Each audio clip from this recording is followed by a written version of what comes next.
Bea, grabe, sobrang successful ng inyong partnership. But of course, I want to ask, from the success of GSOT and now Mold Era, kamusta yung transition nyo as, of course, no, co-actors? Ano yung mga, kinailangan nyo i-improve at ano yung mga kinailangan nyo i-retain dito sa inyong, project na ito? Yung mga kasama mo namin sa, lalo sa mga, sa likod ng camera, mahalos same po, yung DOP namin, si Direct Vic, and siguro, halos kasi sa GSOT parang tayo yung dalawa lang, no? Laging tayong dalawa yung magkasama sa scene. So, dito po sa Lola, at least dito po, may parang second lead po, may second love team po na kasama, which is si Sia at si Vito. So, yun po yung at least may ibang love team or may ibang romance na nakikita. Yun po yung iba po siguro. Tsaka Ate MJ, siguro po yung preparation. Kasi, di ba, from it's different kasi GSOT was an adaptation eh. So siguro yung mga viewers, ganyan, yung supporters, they kind of know how the story will go. May structure, may skeleton na eh, di ba? This is an original series, an original concept, ganyan. So siguro mas yung preparation din, especially with my character, parang pati physically yung preparation kasi kada take, kapag may mga ibang persona, kapag may ibang personalities, parang 6 na switch, 5 switch, 3 switch. So medyo yung kumbaga yung kailangan mo ng endurance sa lahat ng eksena kasi ang daming nangyayari eh. So siguro yung clarity lang din. And I think with the help of Direk and si Steven, yung DOP namin, parang mas mas nag-guide na okay, para sa ganitong personality, talagang kumbaga, may give and take ng opinion, ng feedback para mas maging distinct yung bawat personality. So siguro yung preparation ko, more of nandun. More of for the role. Ayun. Congratulations, guys! All the best. Dalian Carvajal. Thanks, Dalian. Kaposes ko na mami ko. Kasi may sakit ako. Anyway, congrats. After the success of GSOT, hindi ba kayo na-pressure to outdo yourselves dito sa Lulu? Siyempre kung may pressure po kahit pa paano since Lulu nga is an original. GSOT kasi may mga readers na, may mga fans na nag-aabang. Ito, this is something new na i-offer namin and we're not really sure kung talaga magugustuhan nila or nasa taste ng mga tao yung mismong story dito talaga. So, ayun, may pressure pa dito talaga. Hindi siya nawawala. So, yun po. Ako, tita, every project talagang may pressure po, talagang may kaba. Kasi syempre kada proyekto naman, iba po siya talaga. It's a different story, different project, different characters, ganyan. But I think more of, bukod po sa kaba, yung excitement nandun din. Kasi syempre, sobrang nakikita ko yung support din online, yung mga sinasabi rin ng mga fans, and they're really very excited for it. Yun po, mas excited din ako mapanood nila kasi it's such a very colorful world. Yung mundo ni Isa at ni Escom, very colorful, very eventful. So I'm really very excited po na mapanood. Thank you, tita. Thank you so much, Ms. Dali. There we go. Great RTH, Kiko Escuado. Hello po. Hello, congratulations. Hello po. First of all, na-mention ko kanina yung support ng fans. Anong reaction nyo nakikita nyo yung ganitong karami na pupunta talaga sila para sa inyo? How do you feel?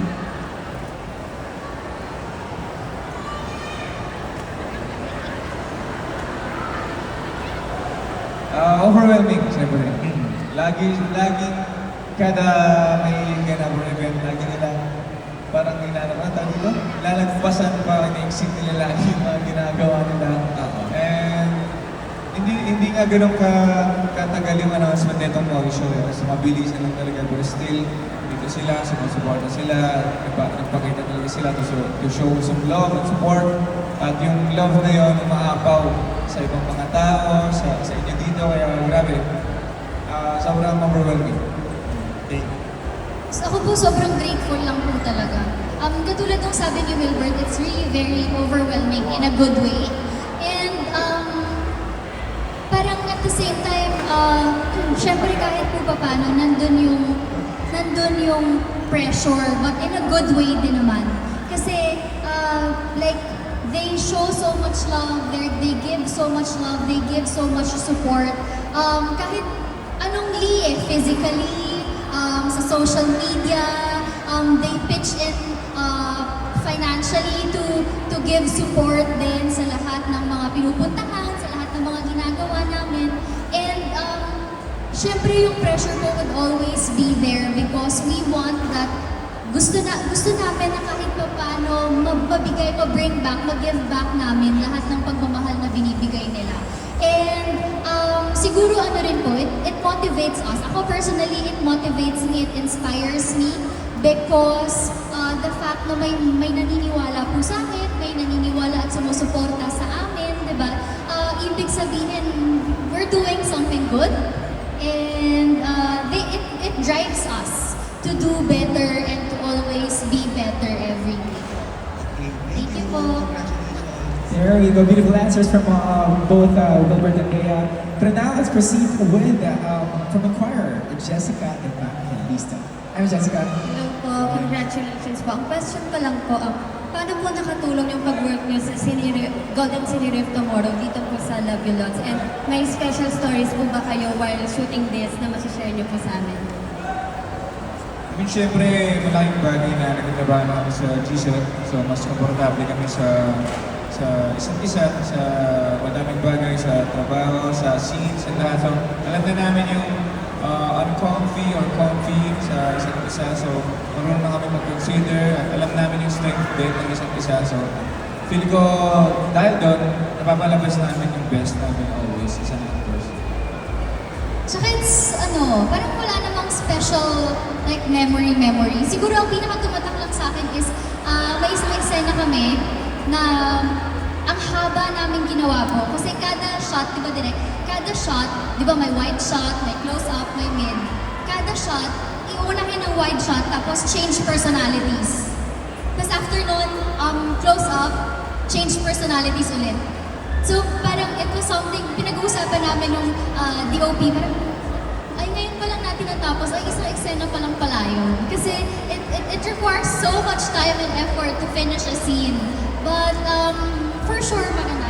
I'm looking forward din po na mapanood yun. So yun, and ngayon kasi parang since most of the team nga, even si Direk, DOP, the camera operator, si Moore, ganyan, parang tinginan na lang kami, alam na namin yung parang alam na namin na okay, medyo good mood siya, ay okay, happy siya. Kabisado na. Oo, ay okay, parang siya, hindi mo na ako magsasalita kasi baka medyo mainit ulo niya.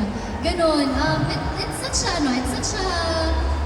such a relief actually. I feel so relieved na sila yung kasama namin. Kasi katulad nung sinasabi ko dati sa GSOT pa, dream team talaga Si Direk, yung team ni Steven, yung talagang dream team. So kumbaga, to bring in the dream team with us, di ba? It's such a relief and it's such a pleasure. Thank you and congratulations. Thank you po. Maraming salamat. Kumbaga parang may sense of familiarity na sa isa't isa na parang, Yes. okay, gets ko na siya. Gets na niya ako. Yes. Well, mostly. Kasi may mga taong bago pa rin naman sa set, di ba? Pero yun. There we go. Thank you so much. Of course, we have from TV5 Digital, Mona Belinario. Hi guys! Hello! Yeah, congratulations! Siguro Wilbert, what makes this series more special than your previous projects? And Bea, how did you prepare? Kasi dito may DID na or multi-personality split disorder. It's a sensitive topic, but how did you prepare? Nag-research ka ba about this disorder? Yun. Special about this project siguro, parang tagal na ng last time na nag-comedy ako na talagang full comedy. Kasi parang sunod-sunod yung horror ko, is horror project. Tapos GSOT, medyo light comedy lang. And here, talagang full comedy. Tapos yung na-eksena ko pa si Jana Gibbs, si Sergiano, tapos si Vito Cruz, Vito Quizon, which is anak ni Sir Vandal. So talagang yung dynamics namin, mali, sorry. Ginawang kalsada. Okay, Quizon. So yung dynamics namin, ang bilis na lang. Kasi tingin lang kami, ad-libs, mabilis lang. So it's fun to make parang like sa mga eksena sa comedy, it's fun. Daming mga kasama mo talaga, alam nila yung ginagawa nila. Ako po yung preparation. Yes, I read some articles about it, ganyan. And kahit yung, I think yung team din po, sa creatives, ganyan. Meron po kaming doctor that kinonsult ng Viva, nag-guide talaga even with the scripting, and we met Doc as well. And nag-reading po kami actually. Tapos parang nag-mention din siya na medyo refrain from this. I think we should add this element sa story, sa eksena kasi we want, even if it's a fictional world, of course, we want it to be realistic pa rin naman. And it's a very sensitive topic. And sana ito pong sana itong series din na to maging way din siya para sa mga viewers, para sa casuals, para sa lahat to be more aware, to be more informed din that there are people who go through this they're not pero they're also human. It's just that they have this own world. So they should also parang they deserve also the same level of respect, the same level of pangunawa. Yun po, sana maging informative din siya kasi it's such a very relevant topic din po, diba? Ayun. Thank you po. Yes, thank you so much. So parang it's hitting two birds with one stone. Yes. Parang entertain ka na-educate ka pa na, oh, there are people like this. We need, na parang mas okay na nasa mainstream media din. At napapag-usapan. May representation. Thank you so much. Next. Na may captured audience na yung Will Be compared to Jason? Mas nakaka-pressure siya kasi there are things that I wanna do here sa series na different from Jason. And at the same time, bagong story, so I hope mas, parang accepting din sila na in a way na mas rom-com ang dating niya. May quirkiness, may ganun. But at the same time, I'm not shying away from the discourse of the ID. So that's the pressure here na may proven tayo na love team, pero anong bago? Anong kakaiba sa series na to? At the same time, dealing with a serious issue, pero I'm not making fun or making light of it. Kailangan pa rin siya i-contextualize siya sa story na effective pa rin na there's this discourse about this DID and mental health and paano ba magmahal ng isang tao kung marami sila. Go! Salamat, Direk. And for Will Bea, ang dami niyong napapakilig. Pero ano yung mga bagay na nagpapakilig sa inyo from another person? And also, ano yung qualities na hinahanap niyo in someone special? Ano po, sorry, yung last? Yung pangalawa, ano yung qualities na hinahanap niyo sa someone special?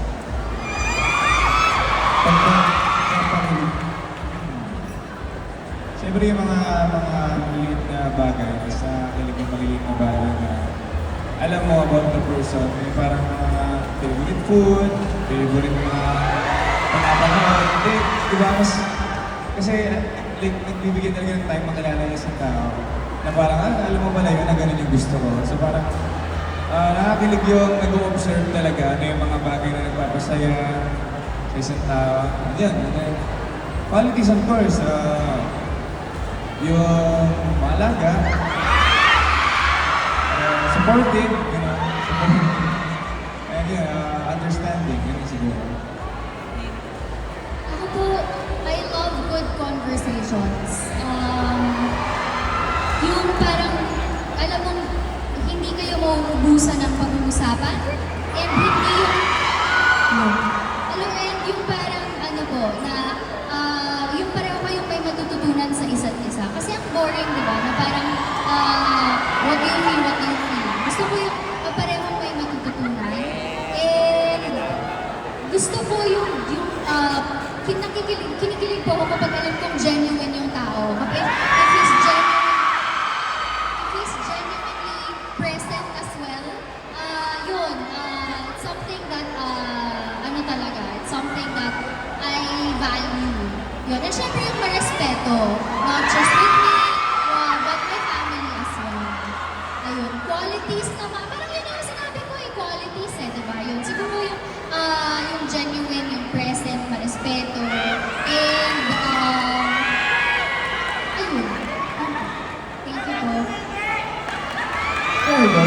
maraming salamat, Happy. Hindi naman nag-apply sa akin eh. Ano ako, nakikilig ako sa sa workmates na who do their work. Who do their work? Oo, yung work lang. Ganun. Work lang. Professional. Professional. Thank you so much. Miss Kate, maraming salamat. Now, let's have from Manila Standard, Jasper Bandes. Congratulations sa bagong singers, Wilbert and kay Derek. My question is, ano yung bagong na-discover niyo sa isa't isa while doing this project na hindi yung pa na-discover while doing Golden Singer? Ako parang walang bago. Well, kasi yung pag-start po ng series, parang nakakatatlong taping days pa lang kami actually, to be honest. But, parang wala namang bago. Siguro, patagal ng patagal, mas napuprove lang that parang, so okay, before I thought he's like this, and then ngayon, he's like that pala talaga. Parang ganun po. Wala namang bago, like certain quality. Tagal-tagal, 42 days mo kami magkasama sa G-Shop Dimension. I think, parang wala din yung po. Yun lang, parang nasasanay lang na magkasama. When it comes to your character, si Esbang at Isa, gaano sila ka-different or kapareho sa totoong Gaya at Wilson? Gaano po kapareho? Kasi ang pito po yung pito po yung personalities niya. So, parang lahat naman po sila may traits that connects to Bea. Pero yun, parang wala po akong ma-pinpoint na specific trait din kasi nga, iba-iba na yung traits nilang pito. So, ayun. Pero lahat naman sila, kumbaga may nakikita na Bea-ness. Sa akin naman po, siguro yung lako-lako, na trait siguro ni Eston. At yung, down bad, medyo down bad is Eston. Siya, give all, but bad. Thank you po. So, Bert, down bad ka din talaga kapag picture, pagmahal, di ba? O magpakita ng love sa isang tao. Kaibigan, katrabaho, kamayes. Kabibargada. Yes. Okay. Next, let's have from Good afternoon. Congratulations, Derek. And syempre, Wilbert and Bea. Grabe, Miss Bea. Sobrang ganda mo lalo sa personal.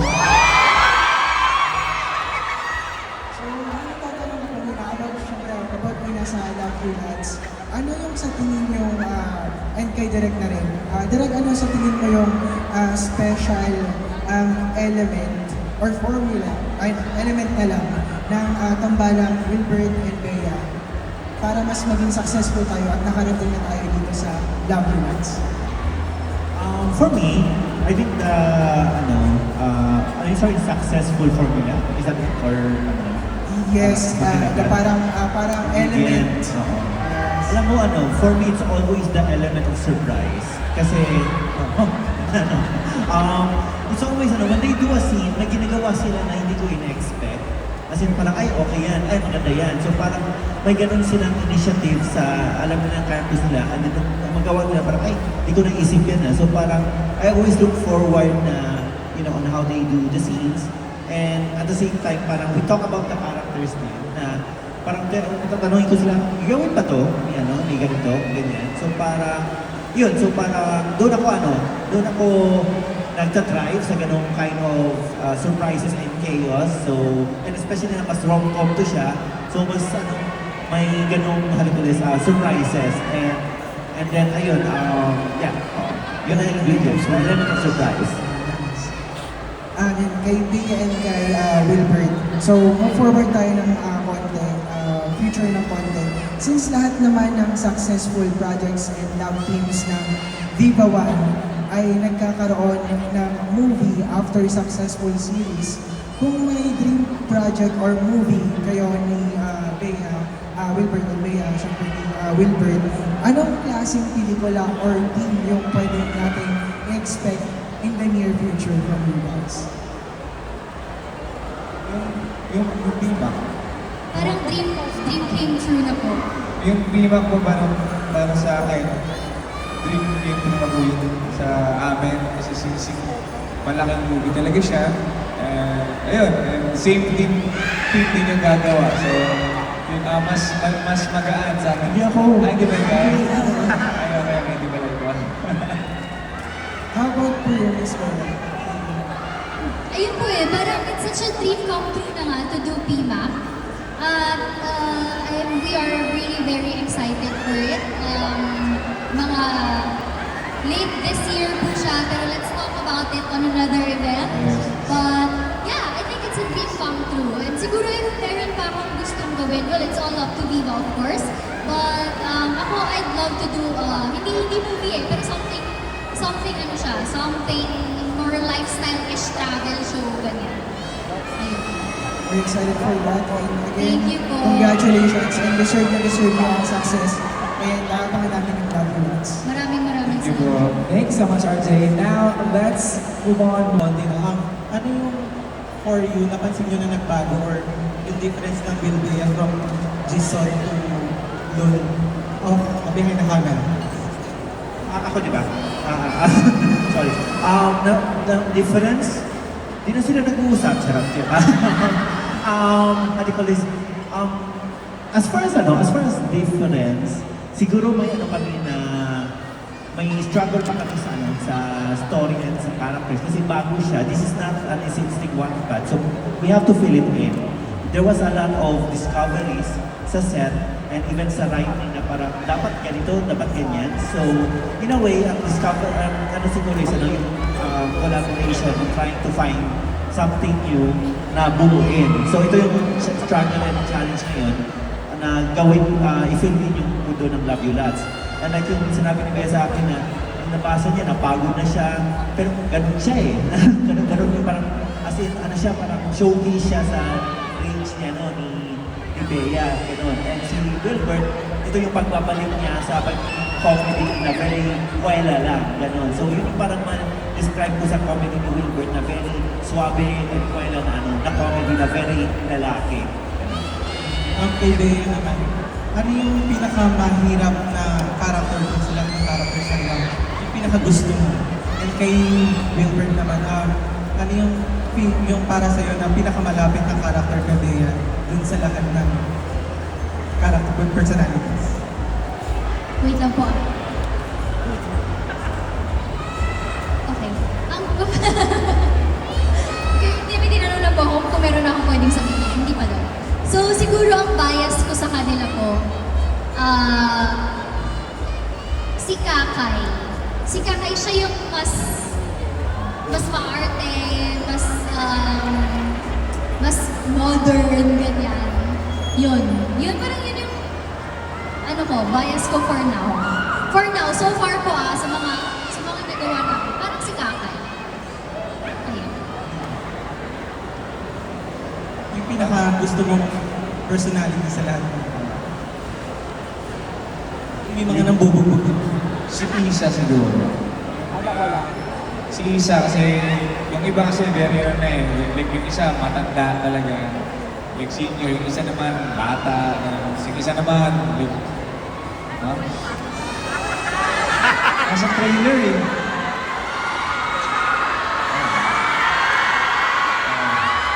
Sorry. Akala ko, okay, tara sila sa teaser. Ako nagpaalam kay Direk. Sa teaser, okay. Okay na po yun. Okay na po yun. Isa. Okay na yun, Greg. Oo, okay na yun. Ako, hindi. Gusto ko na naman, ha? Ako na, the king of furniture. Thank you so much. Ayan, okay. Mr. Naman po, of course, that was Kasi po sabi niya na nasa trailer na nasa teaser naman na daw, pero hindi naman kasi na-determine who is who, diba? Nag-aaway sila. Halika po. Okay, yung tanong ko, yung chemistry niyo translates so well on screen naman. What makes the other best friend material kung sakali girlfriend or boyfriend material? Sorry po, ano po yung material? Ano po? Yung una, best friend material, what makes the other best friend material? At kung sakali girlfriend or boyfriend material? Definitely si Bea, talagang nag-girlfriend material talaga. Since sobrang mahalaga, very sweet, very family oriented. Kung yun po yung tanong, siguro tataas pa sa umawit ko sa wife material talaga. Wife material ka But talking about Bea, yes ba? Ilan naman ang tao si Bea kasi ganun talaga. o wife material ka daw, Bea? Pwede daw itaas sa wife material, ikaw ba sakali?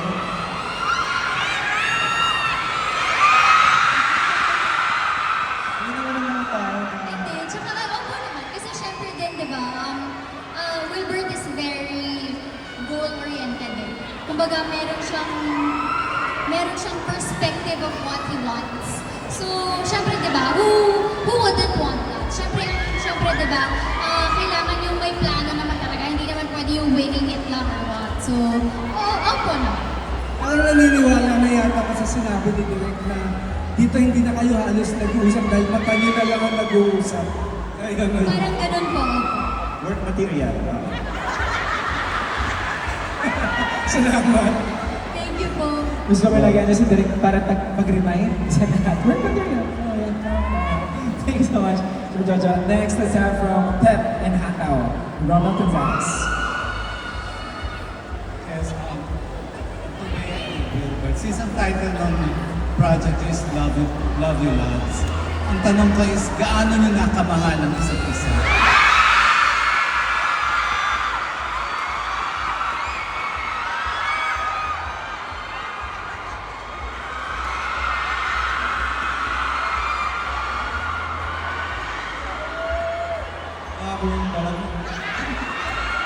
Since Love You Lots ang title ng project nyo, gaano nyo nakamahal ang isa't isa? Gusto mo na ulitin ko, Wilbert? Madami namang kinds of love. And of course, matagal-tagal na rin po kami nag-isama sa G-Zone and all. Madami po kami nakilala na namin ang isa't isa. And madami po kami ventures together. Yes. Ano ba? Of course, bro. Ano yung naman? Kaya, Kung ano po yung sinabi niya. Kaya ang sure gusto mong lahat dito, dagdagan mo ng konti yung sagot mo. Like, yung sinabi niya po. Dinagdagan ng words. Hindi, pero yun po. Siguro, marami nga naman kasi, dibang, ways and definition of love, ganyan. Pero, to be able to work with someone that you're very confident with, I think that says something din naman. Ayun po. Thank you. Wife material na, Wilbert. Tama. Thank you. Thank you po. Okay. Tuloy tayo. Next tayo. From Pop News, Robert Valentina. Hi, Wilbea. Okay, siguro marami gustong malaman din ang tanong neto siguro. Meron ba kayo kissing scene dito sa or kung if ever, paano kayo nag-prepare sa ganito na eksena? Hindi pa po namin nakukunan. Hindi pa rin po namin alam kung paano kukunan ni Direk. depende mo kay Tarek lahat. Bakit pilit? Pilit na? Okay, thank you. Thank you po. Maraming salamat po. Next, we have My Movie World, Bernardo Santos. Hello, hi, my question is, since medyo matagal na rin kayong nag-work together, ano pa yung mga nadi-discover nyo sa isa't isa?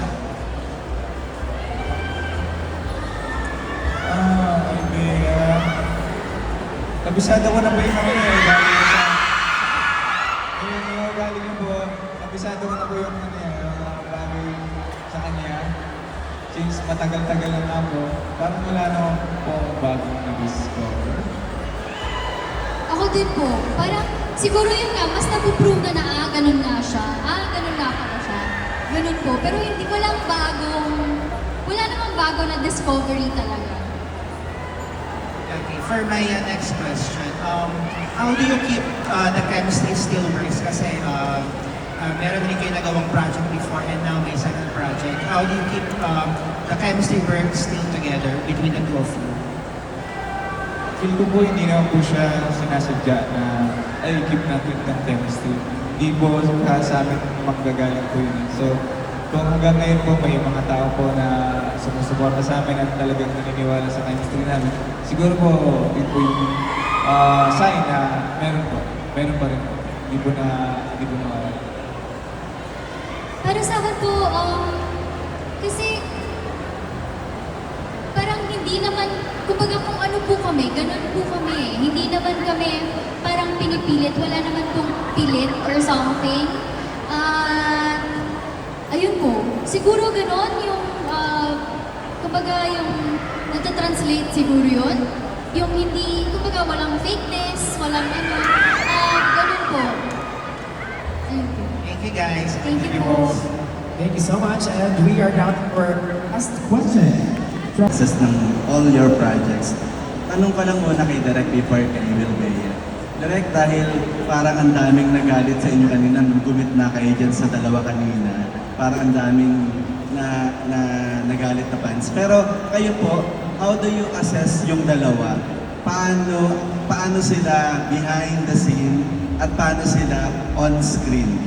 Partner. How do you describe them? Very professional. Lagi silang, anong agreement nga rin?